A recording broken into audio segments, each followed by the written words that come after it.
Hey friends, Tim Shurr here. Welcome back for another episode of this podcast. So today we are talking about how to disconnect from emotional situations, things that have been upsetting for you in the past, using submodalities, using the way we perceive information in our mind. Here's the question. What's going on inside the minds of top achievers that cause them to make extraordinary breakthroughs both personally and professionally? My name is Tim Shurr, and I invite you to join me as we take a deep dive into the unconscious mind and discover how to transform your biggest dreams into a reality. Welcome to the How to Be Mesmerizing podcast.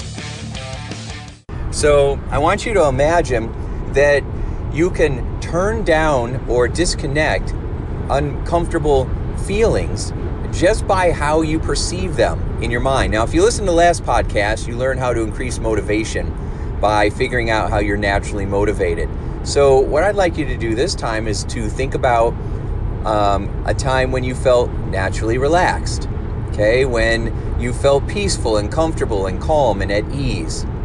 So it could have been on vacation, or it could have been a time when you got to sleep in one morning, right? A time when you didn't have to particularly do anything, or maybe you went and got a massage and you were able to relax.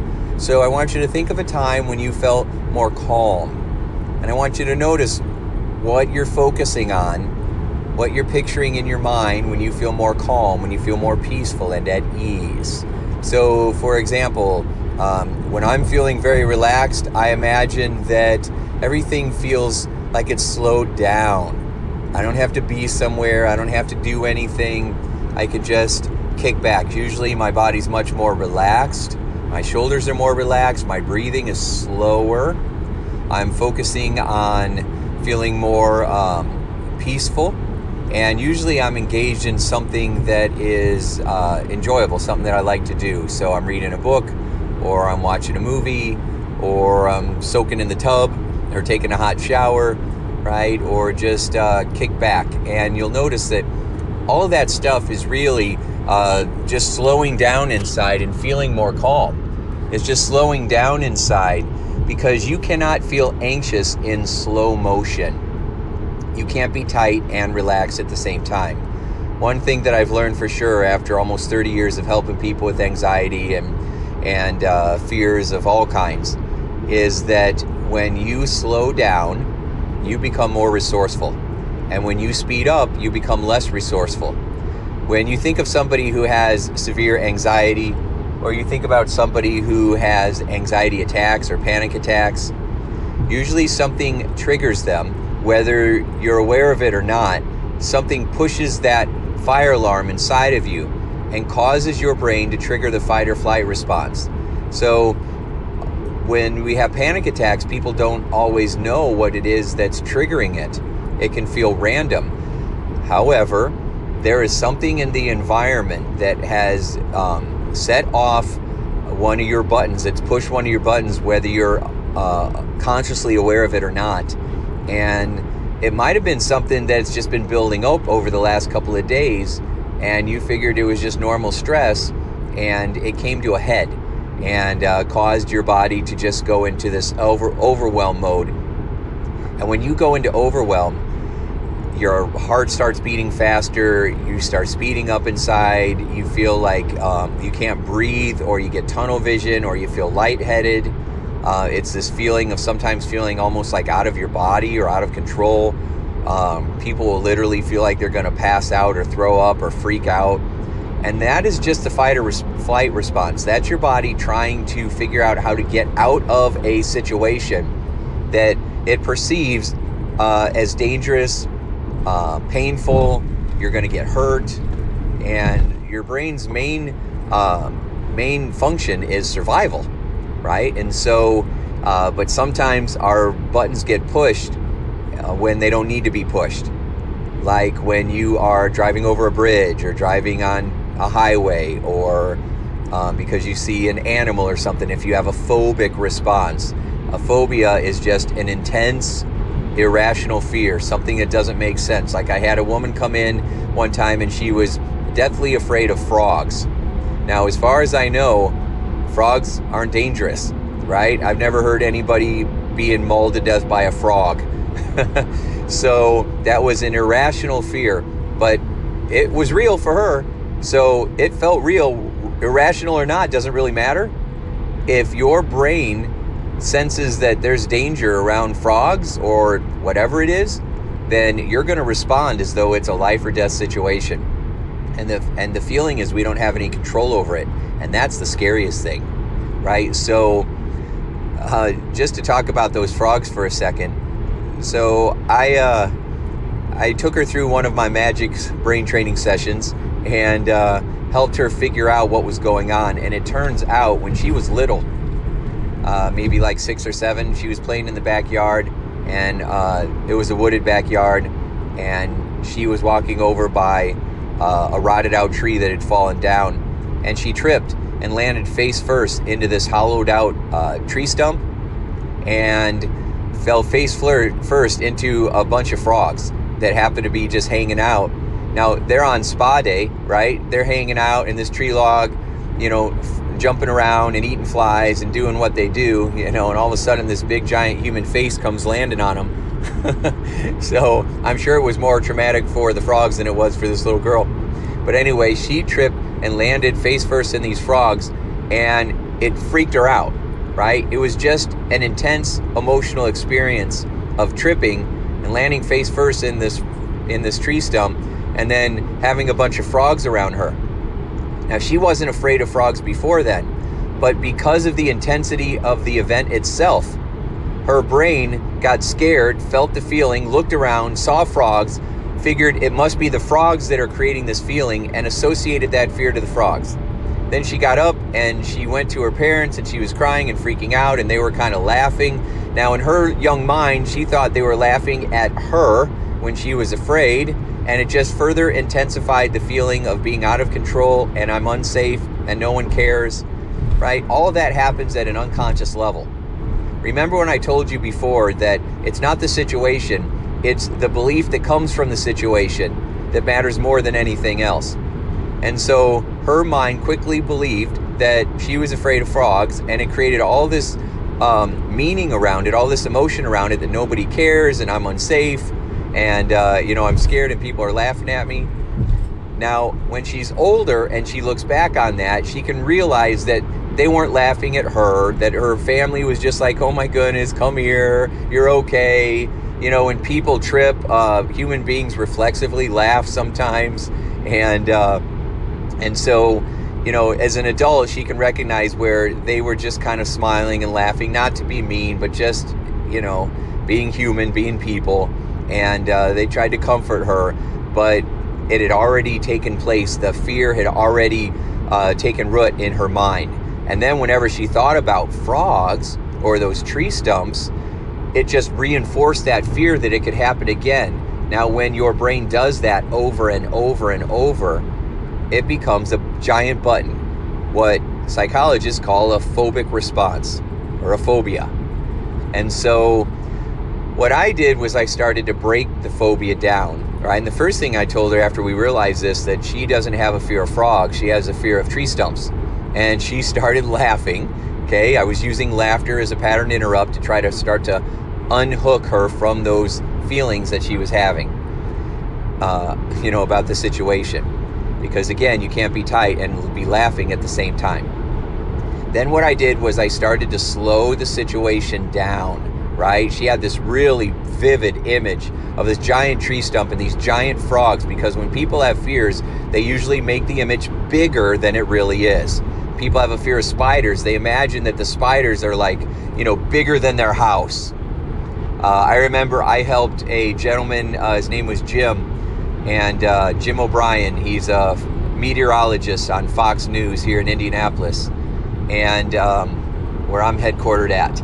And so I remember watching on the news, they kept showing it, it was on YouTube.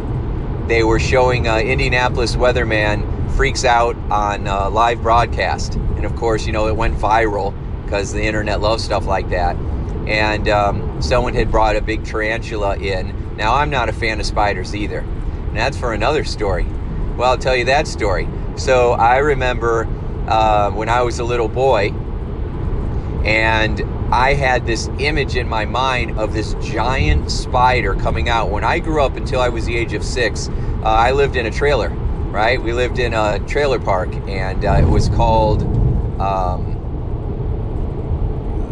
it was King Arthur's Land. What did they call that? It's funny. Camelot. That was called Camelot. So it's funny how things influence you when you're little, because I always grew up loving Camelot and King Arthur and the knights in shining armor. I wanted to be a knight in shining armor, right? and so when I look back, I grew up in a place called Camelot until I was 6 years old. That stuff imprints in your brain. But anyway, I remember seeing some cement steps that led up into our house on wheels, and I remember seeing this giant spider. And so I just always had these fear of giant spiders. And then when I would watch these creature features, on Saturday afternoons with Son of Svengoolie, and they would have these giant spiders that were as big as the house, and it just reinforced that I had arachnophobia, right? I had this fear of spiders. It freaked me out. So I see on TV, Jim O'Brien is in the middle of a weather forecast, and Ray, the anchor man, has a tarantula, and he's not afraid of him. So he has this tarantula on his arm. He's like, Jim, look. And Jim sees the spider and flips out, like runs to the door, and the camera's watching him, and he's like halfway out the studio, and it's like, seriously, I'm freaking out. Seriously, get that out of here. Get it out of here. Now, I thought that spider was right next to Jim, the way he was freaking out. But turns out it was way across the studio. I mean, studios aren't that big. I've been in a lot of studios doing TV interviews, and they're very small, shockingly small, these studios. But anyway, it wasn't anywhere near. It wasn't like next to Jim. It was like, 100 feet away or more, a couple hundred feet away.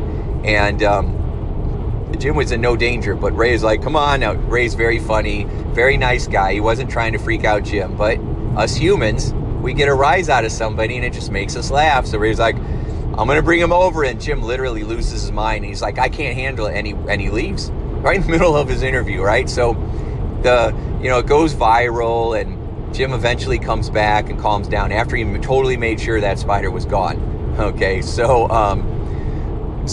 no big deal. I thought, I could help Jim with that. Didn't think much of it. And then all of a sudden, here comes all the radio interviews. So I'm driving home from work one day, and I hear these guys on the radio, the DJs, and they're kind of making fun of Jim, right? And, DJs, in the media, it's all about shock, right? And shock and awe and getting a laugh, right?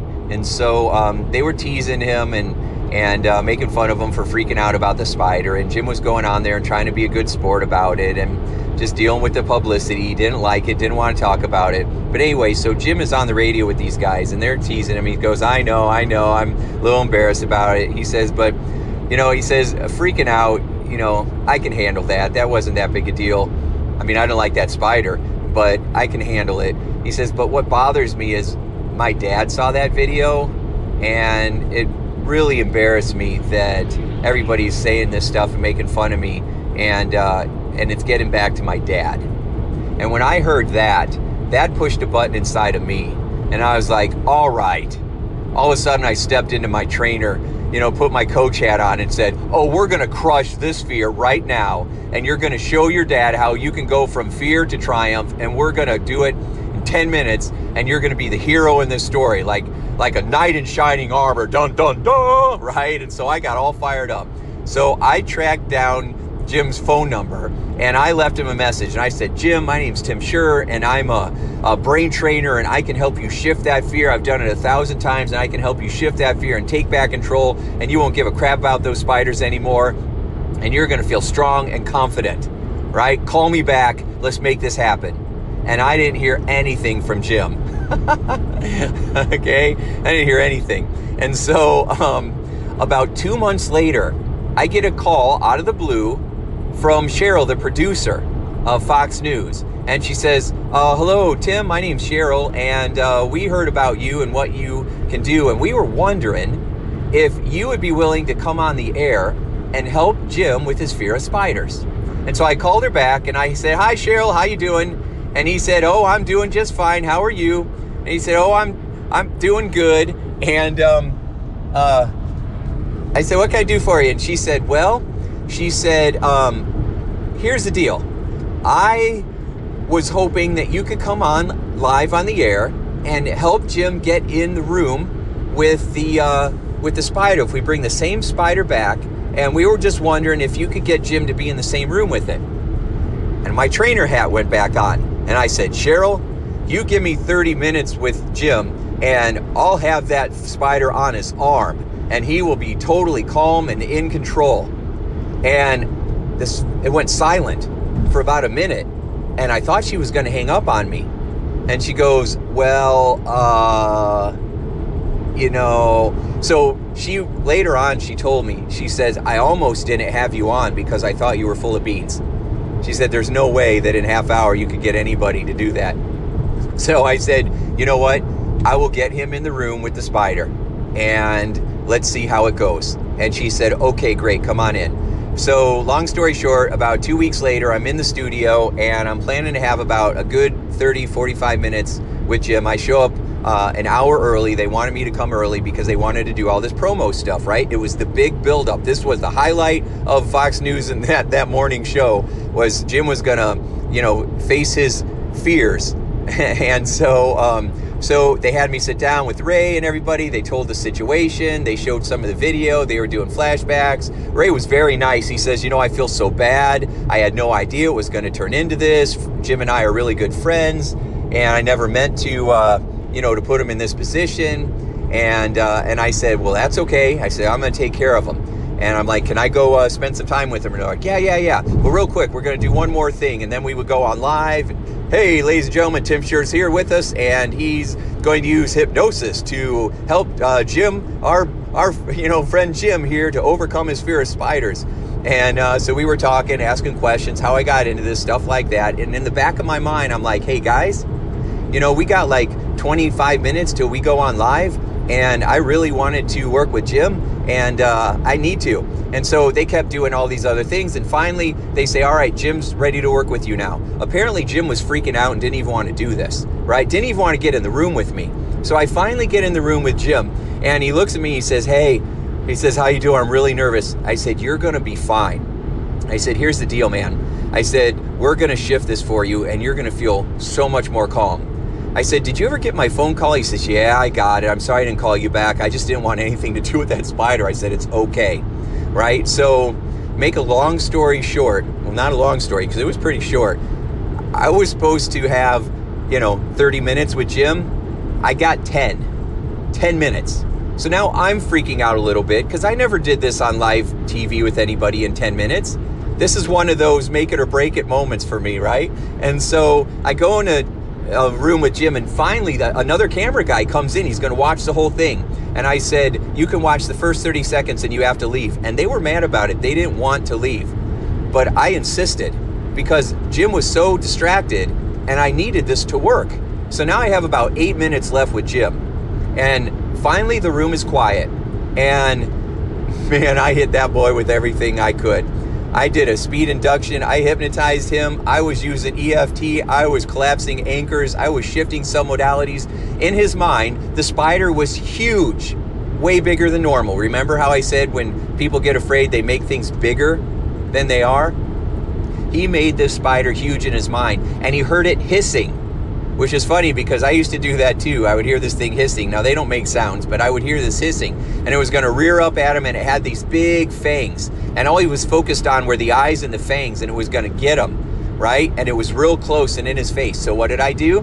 I started making it smaller and tinier and pushed it farther away and made it really, really tiny. And then I turned it into the spider from Charlotte's Web, and I made it into a mama spider, and I made it into having, kids, and because he had kids, and it was a mom, and he was married to his wife who was a mom, and I started shifting the cell modalities. It was silent. I turned the sound down, right, and started doing the dun dun dun dun dun dun, and I created an anchor, which is a new feeling of relaxation. And he would think of that small, tiny, quiet spider that was kind of like a mommy, and then I would hit that relaxation button that I created inside of him. So it was collapsing anchors because you can't be relaxed and tight at the same time, and it started shifting and breaking at the anchor.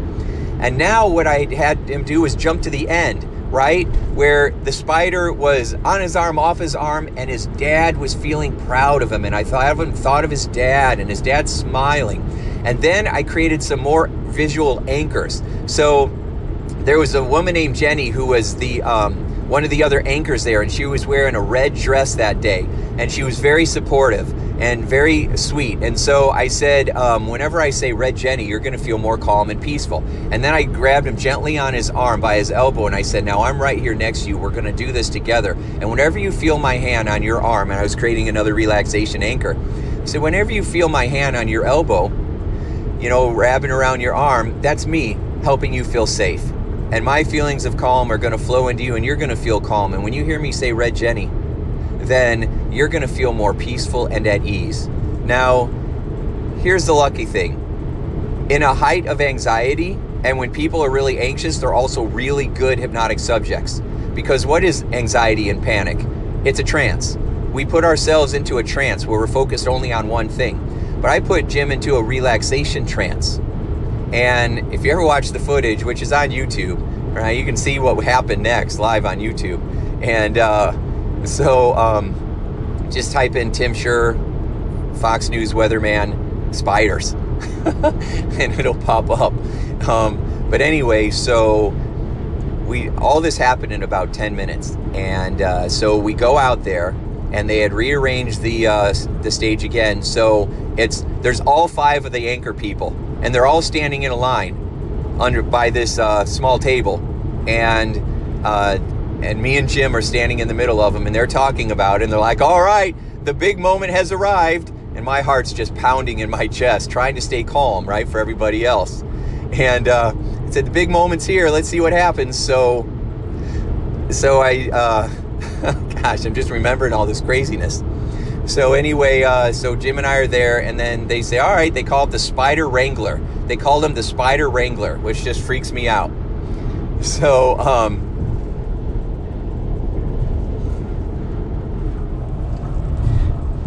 oh, sorry. Okay. So anyway, so they bring out the spider, and Jim takes a big gulp through his mouth, and I grabbed his shoulder, and I said, in through your nose, Jim, in through your nose. And he stopped holding his breath, and he started breathing in through his nose. And when you see the video, he still looks like he's in a trance. Everybody kept saying, how you feeling, Jim? You look like you're really relaxed. And he's like, yeah, I'm good.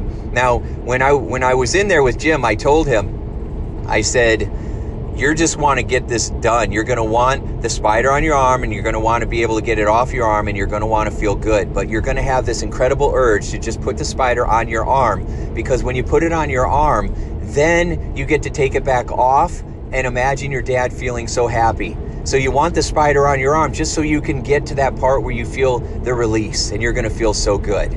Okay?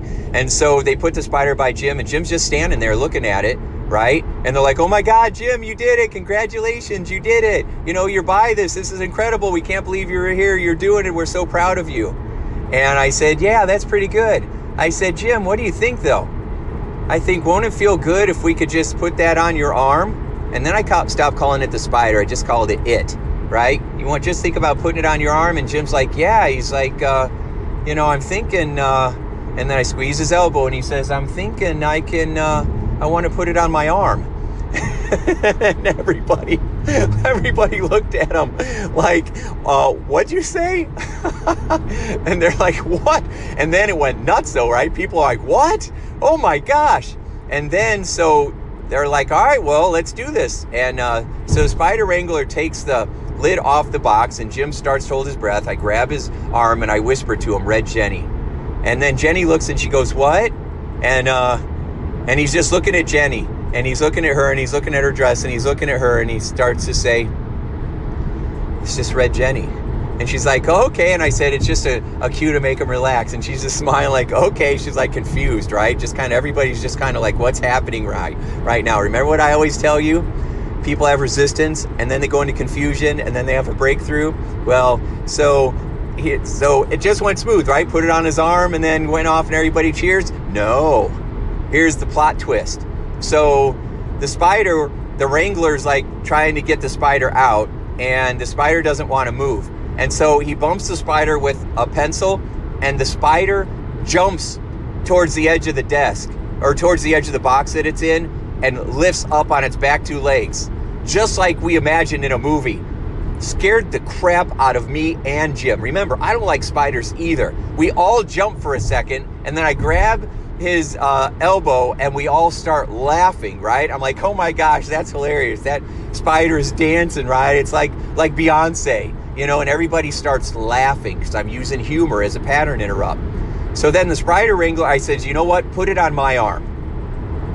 And then, have you ever said something and then you hear yourself say it? So that's what happened to me in that moment. I told the spider wrangler, put this tarantula on my arm, right? And then I was like, what am I doing? So anyway, so he picks it up, he puts it on my arm. I said, now, Jim, I said, the spider's on my arm. I'm going to let him walk over to your arm. As soon as he's on your arm, I'm going to put my arm under you, and he's going to walk right back onto my arm.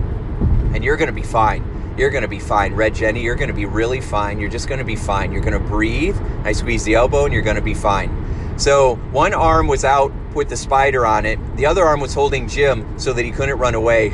And so I could keep triggering that relaxation response I said inside of him.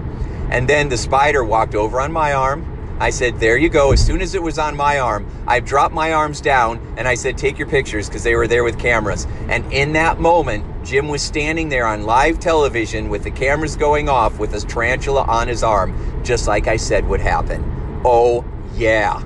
And then I put my arm back up. The spider walked right back onto my arm. The wrangler put the spider away and took it out of there.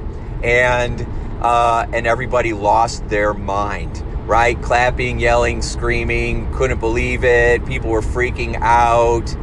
And then that was it. We ran out of time and we went back, afterwards. It was off the air and people were freaking out. Ray shook my hand and he's like, you are incredible. I've never seen anything like that.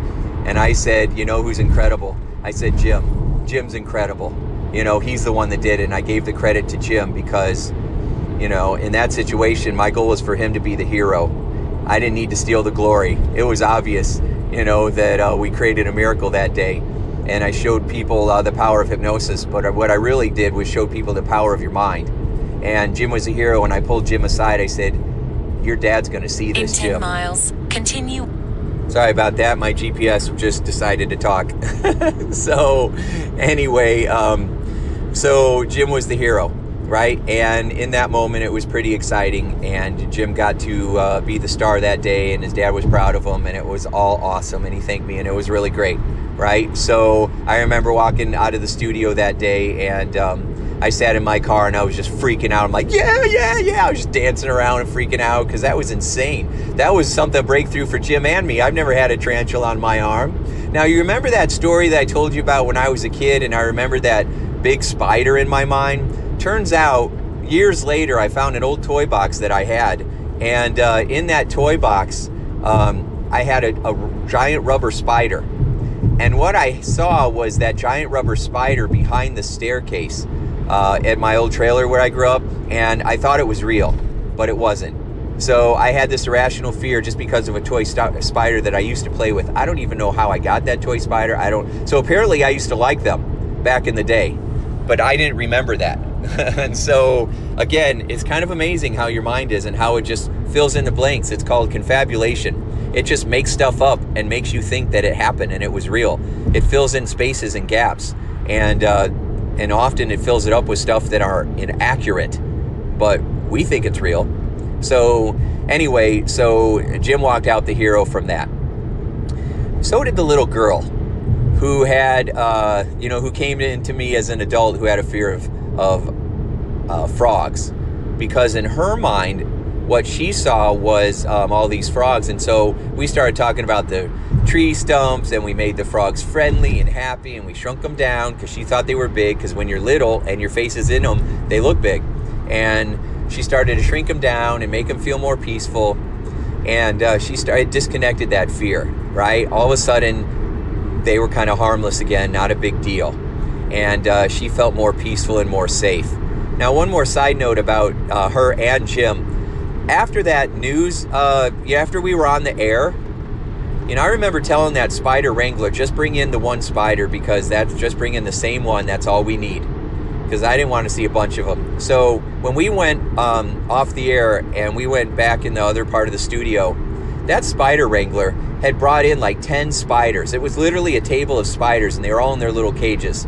Now, that normally would have freaked me out, but I was looking at them, and I was kind of mad at the spider wrangler because that idiot was all about himself. He was only thinking about how cool he was that he had all these spiders. He wasn't thinking about someone who was traumatized by them and what that might do.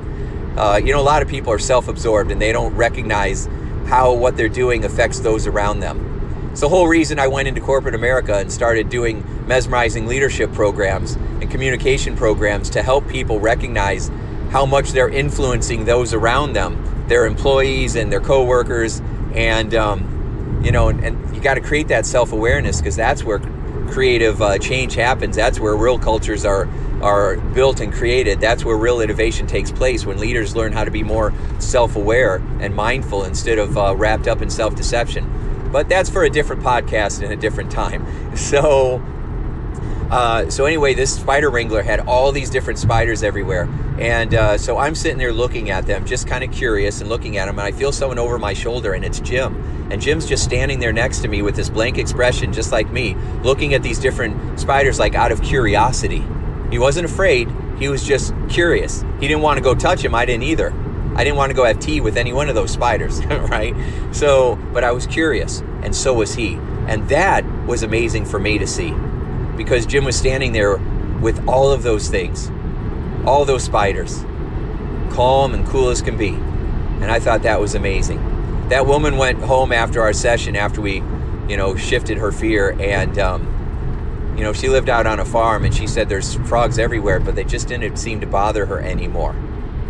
And I heard from her years later, and just had to talk to her over the phone real quick, because she said that she had been fine for years, and for whatever reason, the frogs had been coming up to the house, and a couple of frogs were, they're I don't know, it's their hands, right? But they're sticky, and so I don't know what their hands are called, but frog hands. They were stuck to the door windows. And she was walking outside one time and came face to face with a frog that was sitting on a door window, and it triggered a little bit of stuff. She called me up, and I shifted it real quick, and she was fine. So the point is that most of the time when you shift something, it shifts.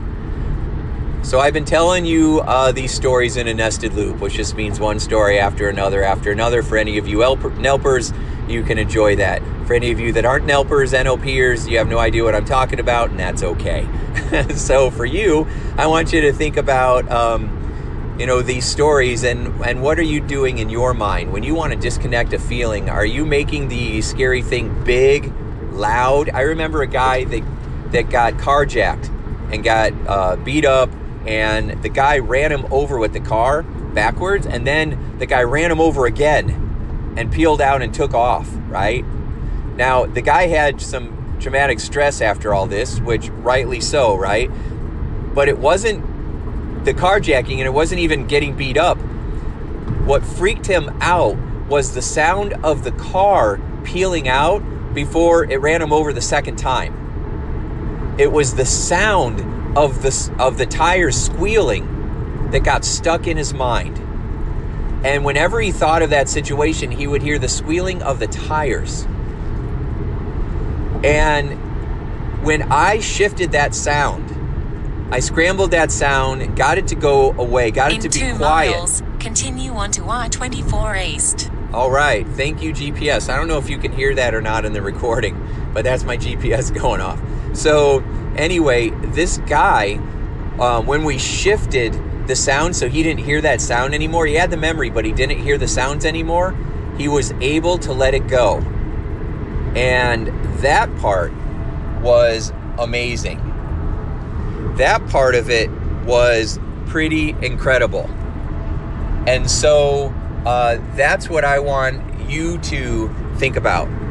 When you change a certain aspect of whatever it is that's bothering you, if you take the image and you make it smaller and darker and dimmer, and you turn the volume off or hear something else. If you hear somebody's voice and they just make you angry, give them a different voice.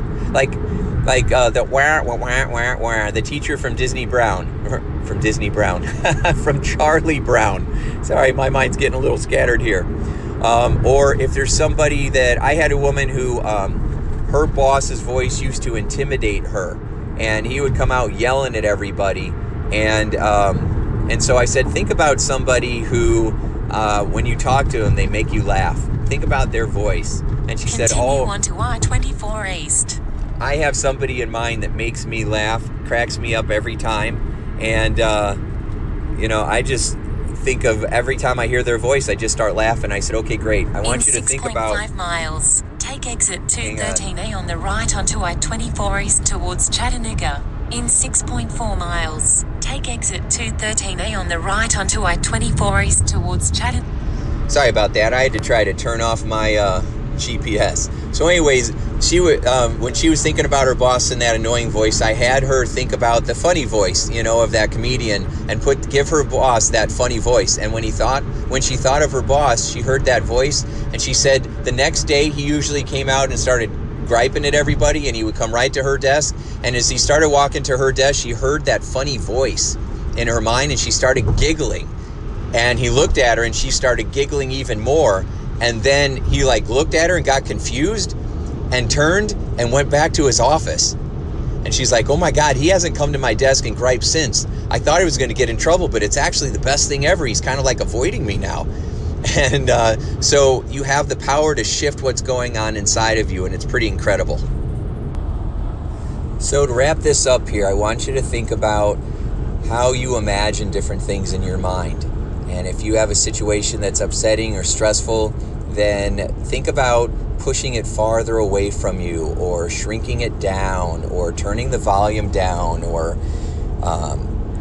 imagine making it black and white, right? Or play different music, or hear somebody else's voice. Think about how you can change the way you imagine it, and it will change the way you feel about it, right? So if I have somebody that has a fear of bridges, driving over bridges, for example, or driving on the highway, the first thing I do is I have them imagine floating up above like an angel on a cloud, watching the cars go by, and the cars just seem small and tinier, and I imagine slowing them down, because it's just, instead of first person driving a car, when you're floating outside the car looking down, it gives you a different perspective, and it changes how it feels. And then I create a bunch of relaxation strategies and show that person how to shift their breathing and take control and trigger the relaxation response.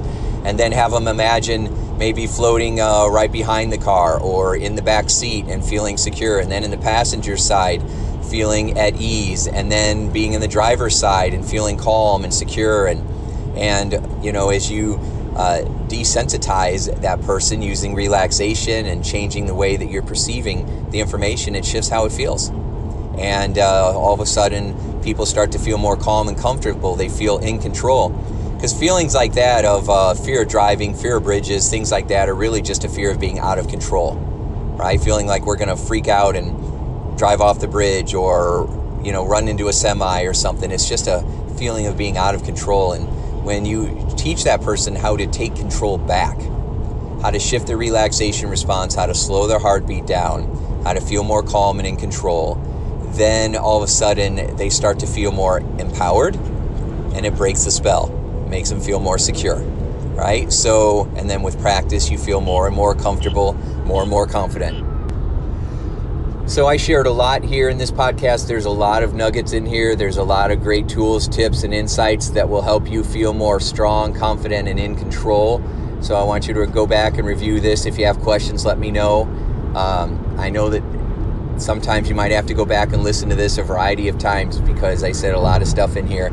And if you want to change some fears, you have some things going on that are keeping you stuck, then reach out and let me know, and I'll help you either on my own, or I'll recommend one of my programs. I plan on putting together a program that helps specifically for actually, I already have a program called End Fear Now, which is it helps people get rid of their panicky attacks. So if you go to timshurr.com, I'll have a link to show you where that program is.